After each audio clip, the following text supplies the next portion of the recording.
Another striker that's linked to Liverpool tonight is Hugo Ekitike. Rack. What do you make of that? I mean, look, to be absolutely honest, my answer on this is not going to be too interesting. I haven't really seen him play. I don't watch much German football, so I can't really comment on him. All I can say is some people rate him highly, but they say he's raw. And I think there are, just talking more generally in the transfer market, I think there are very few kind of proven right up there strikers. I think Osimhen is one of them, but for whatever reason, like you suggest, there are question marks over whether he's worth the money. For I don't know the reasons behind them, but people say stuff, but you can't argue what he did at Napoli. And he's apparently had a good season at Turkey, but I don't know if that's necessarily the case. You have to weigh up the financial odds of that. Isak is going to be difficult to get out of Newcastle unless they don't get Champions League football, but they're almost guaranteed it. And so then after that, you're looking at players who are maybe going to be making the next step up. Whatever his name is, Ekitike may be one of them. Sesko is maybe one of them. Apparently, I know Tom loves him. Look at that face. I knew Tom loves him. I know Tom and Sam are big fans. Of who? Sorry, of Sesko. Sesko. Sesko, yeah. And Darwin Nunez. Oh my god. What? Yeah. What? Hang on. One thing I'd say about Sesko, he hits the ball so much better than Darwin Nunez. Come on.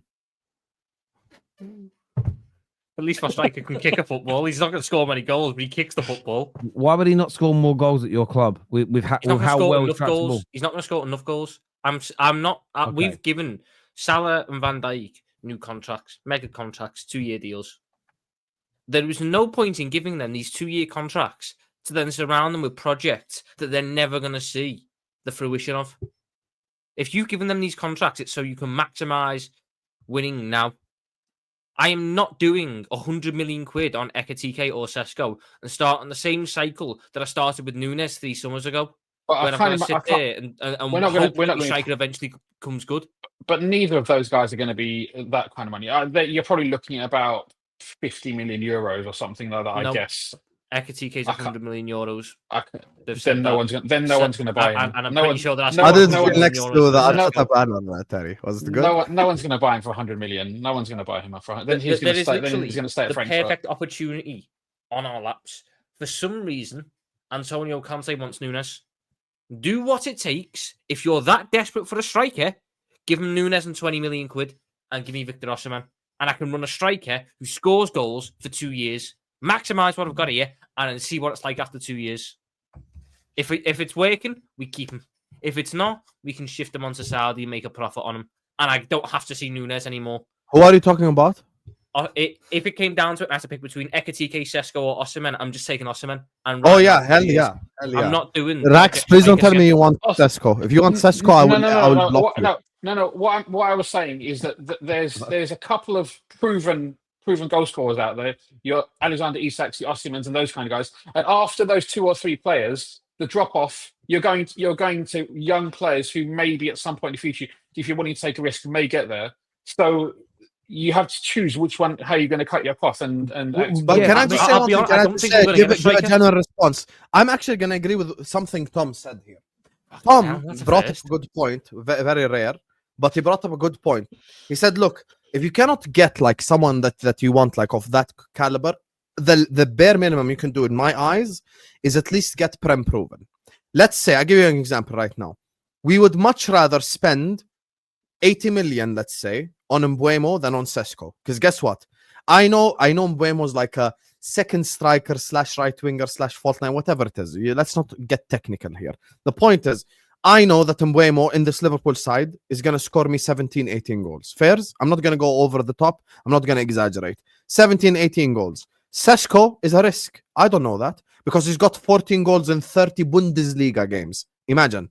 So I'm not willing to take that risk. So I think if the players that you're mentioning, let's say Isak says, I want to stay at Newcastle. Gyökeres says, I want to go to Man United. Osimhen says, I want to join Chelsea. Happy? So all 3 of them rejected. Now the next step for me would be signing a Premier League proven striker. I'd go as far as to say, I would rather us go sign Delap from Ipswich than sign Sesko from Leipzig. because it's a low risk. At least they know all the stadiums, they know the country, they know the food, they know the language, they know the managers, they know the styles. So like Mbeumo going away to the Etihad, it won't be his first time playing at the Etihad. You know, like he's been there multiple times, so he has that experience of his back. So he would perform at a higher level, which is why for me, if we can't do what like the strikers that we all want, the top 4 strikers in the world, Alvarez, whatever, I would go for Prem Proven. Like I would rather sign Wisa than sign Sesko. I hear that notion. I wouldn't even do that. If I can't get my top striker this summer, I'm just buying really good number 10s or false 9s and running this whole setup back. Or even winger. I am not buying a project striker to funnel everything through the project striker and watch as the project striker once again proves why he's a project striker and misses boatloads of chances and costs us games. I had 3 years of this with Nunez. Now, yes, Nunez is a very extreme example because Nunez missed copious amounts of chances. But Ekitike has also underperformed XG. And Benjamin Sesko has also at points underperformed XG. None of these guys are at the level of a striker who I would want to take the goal-scoring burden off of Mohamed Salah. So what I do is I then go and get all the guys who can take the creativity burden off him and just let Mo Salah score goals because he still does that to an obscenely high level. I do there's get more that. Than one way to skin a cat. There certainly is, and I think your suggestion holds a lot of water. The only thing I'm going to sort of challenge you on, and I'm not overly pressed on it, but surely you're not going to allow a bad signing in Darwin Nunez for you to never want to sign another young star. And the reason why I say that is because the one issue you have is this. Let's say you can get Ekitike for 80 million and you think it's too much. You can get Sesko for about 50, 60. It's too much. But maybe, as you say, let's go and get 10s. What if those two then have even better seasons next year and they go on another level and they're like, okay, now I want him. Now you're looking at 110, 120 million pound player. The one thing about the youngsters is that you do have the opportunity to buy them lower than potentially what their market value might be in a few years. And as much as I know you want players for the new deals for Van Dijk and Salah, you also have to think about the longer term future of Liverpool Football Club as well. You can't just think we have to sign players for Salah to win here and now. There has to be a mixture, right? I don't have there has to be a mixture. That's why we're not asking for 30-year-olds, but we're still asking for players at least. Like, okay, we get it. Isak could say, I want to stay in Newcastle. Alvarez could be unattainable because his wife likes to live in the hot country. Osimhen might have already pre-agreed with Chelsea. You get me? Gyökeres wants to join his former manager because they're in the Champions League. All of these things we understand. But I'm just talking about now your plan B. So what do? There are players at least that are like, if you genuinely, by the way, I'm being dead serious. If you offer me Liam Delap for 30 million or Sesko for 80, I'm taking Delap. I'm trying to mitigate risk here because what I do not want is for us to drop the bag on someone that I know is going to be a massive risk. The problem is with Sesko and Nunez, they're actually quite similar. Both of them are pace and power, very good at running in behind, but miss a boatload of chances and they don't have the fundamentals of football. What's more difficult? Teaching a striker the fundamentals or teaching a striker how to finish? What fundamentals does Sesko not have in your opinion? I think Sesko is a bad passer of the football. I think his link-up play is very lacking. And I think he's closer to like let's say Sesko becomes the best striker in the world 3 years from now. He's going to be the best striker in the world being a target man. He won't be able to implement the slot style. You know, there's a player you're about to sign, Cunha. I would rather us pay 70 for him than pay 80 for Sesko or Ekitike. So let's just mitigate the risk. And there's a reason for us to mitigate the risk, Terry, because we don't spend money often. So when we spend it, we want to spend it right. I want to spend it in an intelligent way. That's my point. We also we stand by our mistakes. So let's say we bought Sesko for 80 million quid, and after year one, it's obvious that he's struggling to adapt. We're going to stand by him year 2, and then we're going to stand by him year 3. And at that point, there's no saying at what situation we're in. As I look at it, we are not in a position in terms of striker to accommodate a project for the price that they're asking for these project strikers. If Hugo Ekitike was 50 million quid and I had a striker who I could trust to start most games and I could use Ekitike when I wanted to develop him in the right way and take pressure off him when needed, it would be a no-brainer. But right now, with our striker situation as is, there is a very high possibility that if we spend 90 million quid on Hugo Ekitike, Hugo Ekitike comes in and starts pretty much every single game for us, and he is not ready for that. And we will just be starting the same cycle, in my opinion, that we started with Darwin Nunez 3 years ago. Now, it might not end the same, but I don't even want to start that cycle again. I've had enough of that cycle for at least a couple of years. Give him time, and he's going to develop, and yada, yada, He'll yada. eventually learn how to kick the ball in the back of the net. Yeah, I'd rather he knew it now. I'd rather we were maximising this now. Can I ask you one more question? I like the answer. And remember, viewers, toast to people, this is for you. I ask questions to get more detail. I don't ask questions because I necessarily disagree. I know, isn't it mad we have to explain that in 2025?